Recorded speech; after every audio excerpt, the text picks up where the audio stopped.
Super Smash Bros. Is nearly upon us. Well, sort of. And with its imminent release comes a lot of speculation around the idea of a rival system that could be implemented. This would work similarly to the way Street Fighter and Battle Royale did, in which a rival battle would occur during the arcade mode, sometimes followed by a cutscene. So I've decided to compile a list of the top 10 rivals I'd want to see for Super Smash Bros. For Wii U and 3DS. Now before I get underway, I like to stress a few things first. Rivalries are only a possibility, so if there aren't any in the future, please calm the fuck down. I also may be using characters that haven't technically been announced yet, mostly because I'd be pretty surprised if they weren't in the game, going by previous iterations anyway. And even if there was a system, this is purely opinion based, so technically I'm going 3 levels deep in potential bullshit. Let's just hope it pays off. Here's number 10. Little Mac and Samus. This wonder couple are the reason I made this video in the first place. See this trailer? It's great. Fans rejoiced at Little Mac's long-awaited entry into Super Smash Bros. As he beat the living crap out of everyone he got his hands on. And some asshole even had the nerve to speculate a possible Wonderful 101 Easter egg within the actual trailer. I know, right? Stupid! But there was one character that seemed to be at the forefront of Little Mac's fists a bit more than the rest. Samus. Appearing a staggering 4 times throughout the entire trailer, 2 of which were cutscenes. Now I know what you're thinking, basing the existence of a rival system just on these appearances are a bit of a stretch, but it wasn't that stopped me from making this video. It was how much sense it would make if they were rivals. Little Mac, as we can see here, is an in-your-face brawler, with excellent ground game that is offset by his lack of projectile and air maneuverability. Mac players need to be right up in the middle of it all to be successful.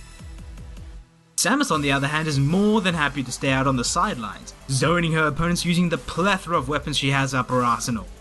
Excellent at long range, but not so great up close. These two are polar opposites of each other, and if a rival system was ever implemented, these two would be the reason for it. Number 9. Now before I go all technical on your ass, I'd like to clarify that throughout this list, I'm going to try to avoid using characters from the same game or franchise. I mean, we've all heard Link and Ganondorf, Fox and Wolf, Mario and Bowser, although Mario and Yoshi has probably been a long time coming, but I've got to make an exception for these two, Marth and Ike. There's just such an interesting dynamic between the way these two play out. There's the slow but powerful Ike, and the quick, dynamic but weaker Marth.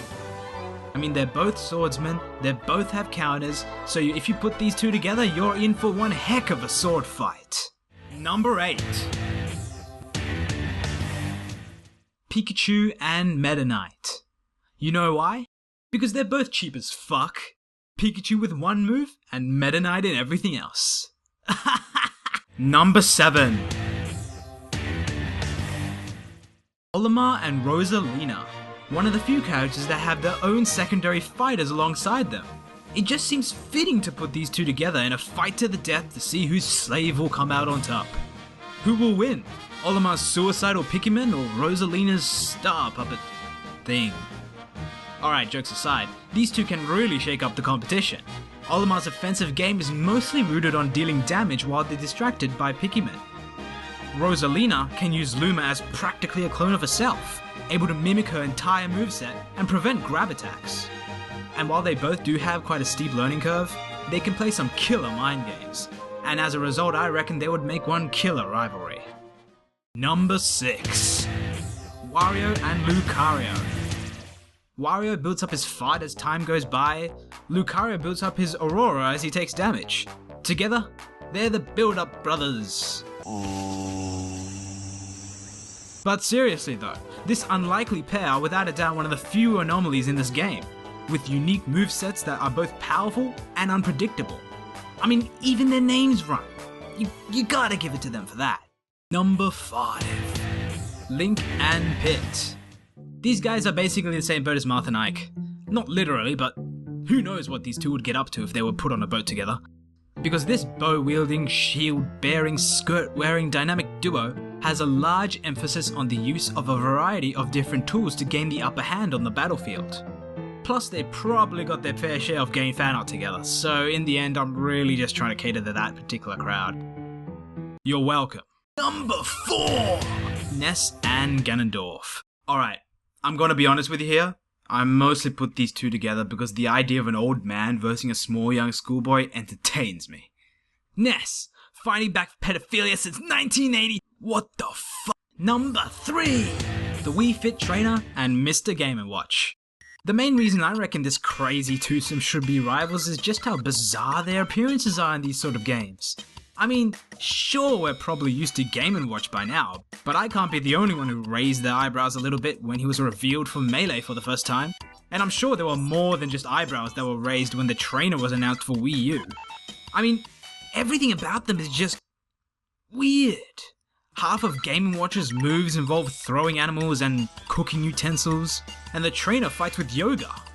And I guess there's a lot of characters that should never have really been a fighter, but I'm singling out Game & Watch mostly because he's freaking 2D, and the Wii Fit Trainer barely has a face. But what they lack in sense, they gain with fighting prowess. I mean, Game & Watch has a mid-range game so good it's retarded. And the Wii Fit Trainer is shaping up to be more than a capable fighter in her own right. Variety is the spice of life after all, and these two bring it in the bucket loads. Number 2. Mario, Sonic, and Mega Man? Okay, hear me out. We all know Mario and Sonic are an obvious pitch for a rivalry. I mean, they've competed in the Olympics together, the Winter Olympics, apparently. And it even harkens back to the old war between Sega and Nintendo. But there's another blue bomber that makes you question this supposed bromance. Mega Man. For one, doesn't it seem strange that these two have been featured together more than any other character so far? I mean, they were the first characters to be featured in an off-screen E3 presentation, and they were shown fighting in the Sonic trailer. And where Sonic is all speed, speed, speed, Mario and Mega Man are similar in that they're both all-rounded characters, look totally badass when they slide, are apparent contortionists, have a great ass. Okay, maybe I'm looking a bit too into this. And finally, number 1.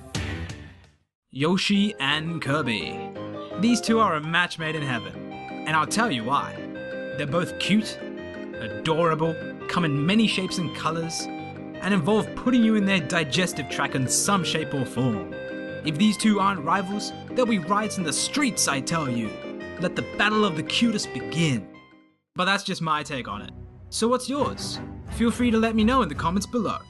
Also, I'd appreciate a like because I get the feeling there may be a lot of dislikes coming my way with the game's release. And subscribe if you actually enjoyed the video. Thank you, and have a good night.